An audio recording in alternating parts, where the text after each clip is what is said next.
हालांकि हम मिल रहे थे मुद्दतों के बाद, औकात की कमी ने मुलाकात काट दी। वो सर भी काट देता तो होता ना मलाल, अफसोस उसने मेरी बात काट दी। दोस्तों, हम सब चाहते हैं कि हमारी लाइफ में हमें खूब तरक्की मिले, हमारा अपना नाम हो, अपनी पहचान हो, अच्छा साथ मिले। पर ये सब मिलता कैसे है? अगर हम ये जानना चाहते हैं तो हमें ये समझना होगा कि लोक व्यवहार के दौरान जब हम इस बात को समझ जाते हैं कि 5 जगह मुंह बंद करने से हमें नेम फेम रुपया पैसा अपने आप मिलता है, तब वहीं से प्रगति शुरू हो जाती है। वो होता कैसे है और किन जगहों पर हमें पूरी तरह से खामोश रहना है, आज हम इस वीडियो में यही जानेंगे। अपनी गलतियों से क्या सीखा है, अच्छी संगत से क्या सीखने को मिला है, वो भी मैं आपके साथ डिस्कस करूंगी। सबसे पहली, लाइफ में जो जगह है जहां हमें पूरी तरह से अपना मुंह बंद रखना है, वो है ऑफलाइन या ऑनलाइन क्लास, जहां हमें ज्ञान मिल रहा है, जहां हमारी लाइफ में वैल्यू ऐड हो रही है। तरीका यह है कि हमेशा ऐसे में हमें अपने हाथ में एक डायरी रखनी है, पेन रखना है, बहुत ध्यान से उस सेशन को अटेंड करना है। कोई डाउट है तो उसे नोट डाउन करना है, और अगर हमसे पूछा जाता है कि कोई डाउट है तो हमें हाथ उठाकर अपने उस डाउट को फियरलेसली पूछना है। तब हमें संकोच नहीं करना है कि लोग हमें क्या समझेंगे। अपने उस संदेह को हमें दूर रखना है। लेकिन अगर उस सेशन के दौरान ये नहीं कहा जाता है कि कोई डाउट है तो पूछो, तो उस जगह हमें शांत रहना है और सेशन एंड होने का वेट करना है, और उसके बाद जो टीचर है उनसे क्लैरिटी के साथ अपने सारे जो भी डाउट्स हैं उनको क्लियर करना है। ये तरीका है। साथ ही साथ दूसरी जगह है जब ऑफिशियल कोई मीटिंग चल रही है और कोई व्यक्ति अपना क्रिएटिव आइडिया डिस्कस कर रहा है, उस समय भी हमें खामोशी से मुंह बंद रख के उसके क्रिएटिव आइडिया को एक्टिवली सुनना है। इससे हमारे 2 फायदे होते हैं। पहला फायदा यह है कि हम अपने एक्शन में उस व्यक्ति को ये मैसेज दे रहे होते हैं कि तुम्हारे इस क्रिएटिव आइडिया की मैं वैल्यू करता हूं। जब हम किसी को एक्टिवली सुनते हैं तो हम उसको सम्मान दे रहे होते हैं, तो उसके साथ हमारा बॉन्ड स्ट्रांग होता है। साथ ही साथ हम यूनिवर्स को भी ये एक संकेत देते हैं कि मैं क्रिएटिव आइडियाज के लिए खुला हुआ हूं। फिर वही कुदरत हमें भी नए क्रिएटिव आइडियाज से जोड़ने लगती है। हमारी लाइफ पूरी तरह से एल्गोरिदम की तरह है कि जैसे रील्स में आप देखो कि एक रील आपने जिस तरह की देख ली तो फिर वो उसी तरह की और सारी रील्स आपको अपने आप दिखने लगेंगी। तो हमारा लाइफ भी इसी तरह से काम करता है। तो जब हम दूसरों की क्रिएटिविटी को सराहते हैं, हम शांति से उनके उस आइडिया को सुनते हैं, तो हमारे जीवन में भी क्रिएटिविटी आती है। ये मैंने अपनी लाइफ में एक बहुत बड़ी गलती करी है अपने स्कूल टाइम में। अपने स्कूल टाइम में मैंने कभी भी कोई भी क्लास को सीरियसली नहीं लिया। जो बच्चे होते हैं ना कि जो ना सुनते हैं और ना पढ़ते हैं, ना क्लास को पढ़ने देते हैं, मैं उस तरह की स्टूडेंट थी।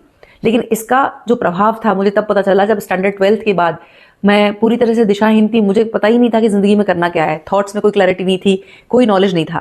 लेकिन मैं इसे भगवान की कृपा मानती हूँ कि 12th के बाद भीतर से एक चीज समझ में आई कि अगर इस नॉलेज को फॉर ग्रांटेड लिया तो जीवन पूरी तरह से व्यर्थ है।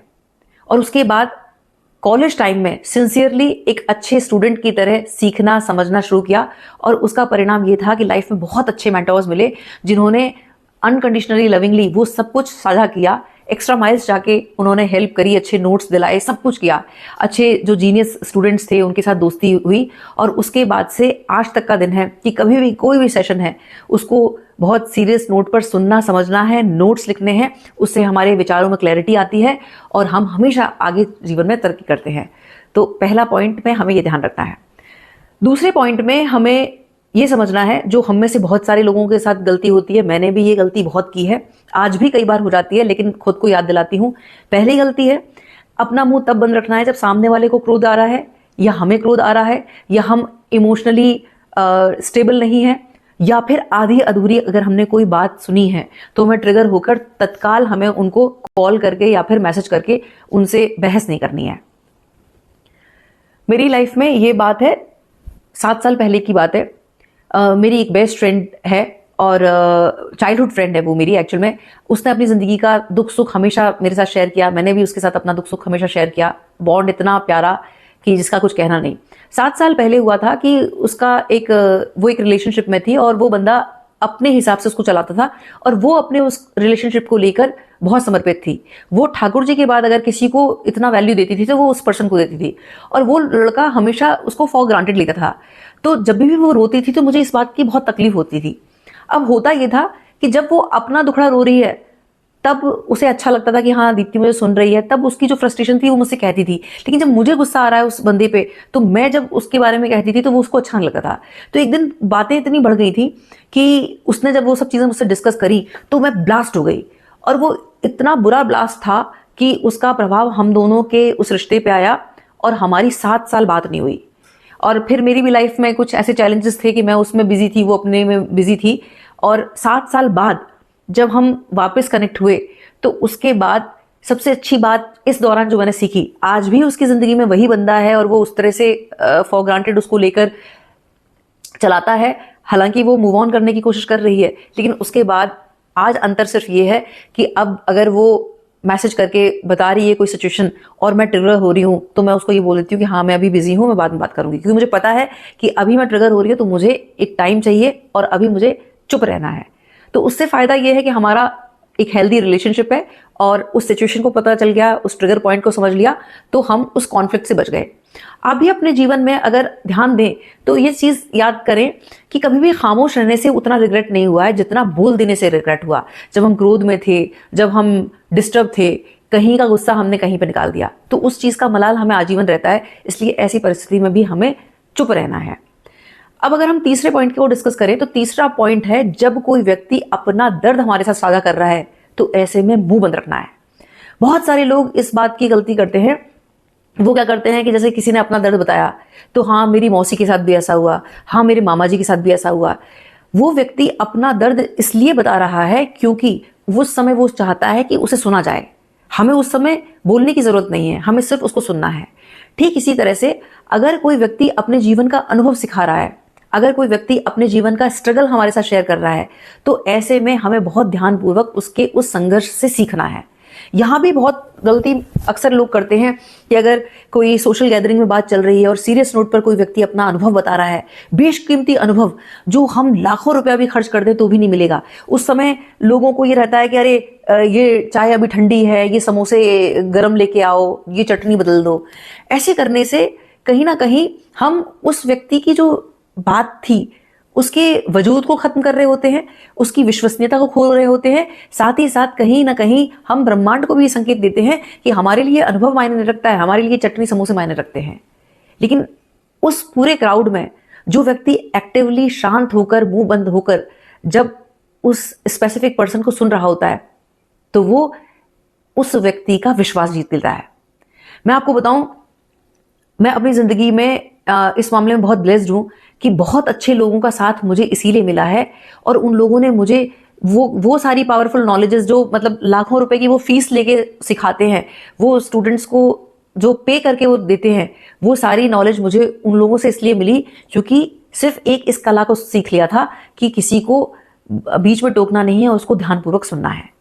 इसी तरह से मैंने शायद 1-2 वीडियोस में भी बताया है कि एज ए काउंसलर मेरे पास कोई डिग्री नहीं है, लेकिन लोगों को कंपैशन के साथ सुनना, उसके लिए प्रे करना, उस भाव से जुड़ना, अपनी बात बीच में ना शुरू करना, और एक ही अगर तकलीफ को वो बार बार रिपीट कर रहा है तो भी पेशेंस के साथ उसे सुनना।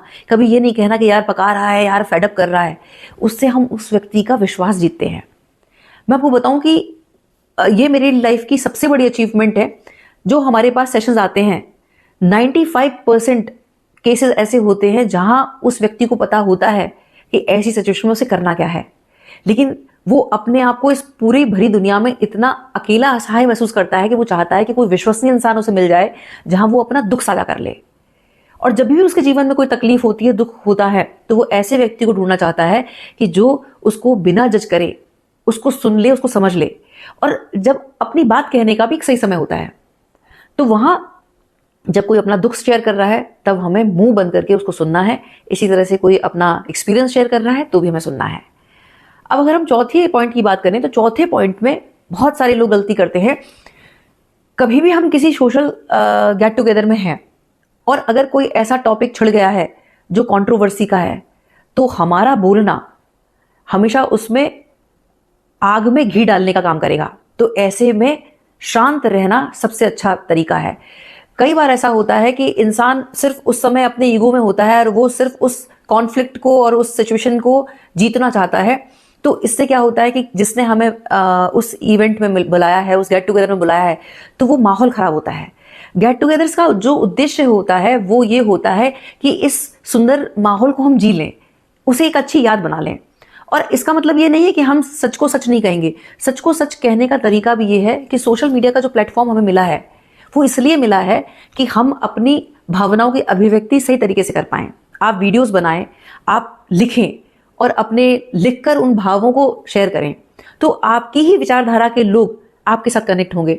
ठीक ऐसे ही जैसे इस चैनल के माध्यम से आप लोग अपने आप कनेक्ट हो रहे हैं, और यही इस चैनल की सार्थकता है और यही मेरे जीवन का एक बहुत बड़ा अचीवमेंट है। और वो पॉसिबल तब हुआ कि जब हम अपने विचारों की अभिव्यक्ति सही तरीके से सही प्लेटफॉर्म पे करते हैं। सोशल गैदरिंग में हमें कभी भी इस तरह की बात नहीं करना है। और इसी से जुड़ी हुई एक बात कि अगर हमें किसी के जीवन से जुड़ा हुआ सत्य पता है, उस व्यक्ति ने हमें बहुत कॉन्फिडेंस में आकर वो बात बताई, किसी ने कोर्ट मैरिज कर ली, किसी का डाइवोर्स हो गया, किसी का कोई डिस्प्यूट हुआ, उसने हमें भरोसे के साथ वो बात करी। अब 4 लोगों के बीच में हम बैठे हुए हैं और उसका चर्चा चल रहा है, हमारे पास वो प्रूफ्स है, वो एविडेंस है, और ऐसे में कोई उसका चर्चा करता है तो उसमें पूरी तरह से ऐसे शो करना है, अनजान होके साइलेंट रहना है, हमें चुप रहना है, उसको किसी भी तरह से रिवील नहीं करना है कि हाँ उस सत्य को हम जानते हैं, उसका प्रमाण हमारे पास है। ऐसे में हीरो बनने के चक्कर में हम उस व्यक्ति की विश्वसनीयता को खो देते हैं। लेकिन अगर हमने उस व्यक्ति की विश्वसनीयता को पा लिया तो हम उसकी जिंदगी में एक ऐसे पर्सन बन जाएंगे जिसे वो अपनी जिंदगी में आजीवन हमें अपने साथ रखना चाहेगा। दोस्तों, ये गुण मुझे मेरी माँ से मिला है। वो कभी भी किसी के कोई कितनी भी गहरी अपनी बात कह दे, वो कभी किसी के सीक्रेट्स रिवील नहीं करती हैं, और वो नॉन कंट्रोवर्शियल हैं। उनकी एज 65 है। मैंने आज तक कभी किसी विवाद में उन्हें नहीं पड़ते हुए देखा। सबका सम्मान करना, सबकी भावनाओं का सम्मान करना, और अपनी बात को भी वो कहती हैं तो फर्म और जेंटल तरीके से कहती हैं और राइट टाइम पे कहती हैं। आज भगवान की कृपा से मुझे जो कुछ भी मिल पाया है वो इस एक विरले गुण की वजह से मिल पाया है जो मुझे मेरी माँ से मिला है, और इसके मैंने बहुत कमाल के रिजल्ट्स देखे हैं। इसीलिए ये मैं बात आपके साथ साझा कर रही हूँ। अंतिम और अहम 5वां जगह जब हमें हमेशा अपना मुंह बंद रखना है वो ये कि जब हमारा बुरा वक्त चल रहा हो। मैं अगर अपने बुरे वक्त को याद करूं तो बहुत सारे लोग थे जो कॉमन थे, जो बता रहे थे कि तुम्हारा वो रिश्तेदार तुम्हारे लिए देखो ऐसी बातें कर रहा है। वो समय था जब व्हाट्सएप नहीं चलता था, तब एसएमएस चलता था। लोग एसएमएस दिखा रहे हैं या स्पीकर करके, तब वो नोकिया वाले फोन से स्पीकर चला के वो बातें बता रहे हैं। तो वहां मैंने ये सीखा कि कभी किसी को पलटकर जवाब नहीं देना है, अपना कोई प्रमाण नहीं देना है, अपने चरित्र का कोई सर्टिफिकेट नहीं देना है। ये याद रखना है कि इत्र और चरित्र की जो खुशबू है वो देर सवेर आएगी ही आएगी।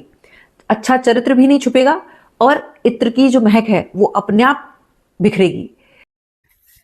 अगर मैं मुश्किल वक्त की बात करूं तो मुझे यह सीखने को मिला है कि हमारा मुश्किल वक्त हमें मिटाने नहीं, हमें बनाने आता है, हमें स्वयं से जोड़ने आता है। लोग क्या कह रहे हैं, रिश्तेदार क्या कह रहे हैं, इस बारे में सोचना नहीं है और अपना चरित्र प्रमाण भूले से नहीं देना है। सिर्फ सीखना है और अपनी ऊर्जा को सही दिशा में लगाना है। फिर समय सही जब आएगा तो वो अपने आप हमारा गवाह बन जाएगा। और इस पर मेरी लाइफ फिलॉसफी ये है कि मैं अपने खिलाफ बातें खामोशी से सुनती हूं, क्योंकि जवाब देने का हक मैंने वक्त पर छोड़ रखा है, और जिस व्यक्ति का वक्त बोलता है फिर उसे बोलने की आवश्यकता नहीं होती। विचार कीजिए। बहुत बहुत आभार। नमस्कार। जय श्री राम।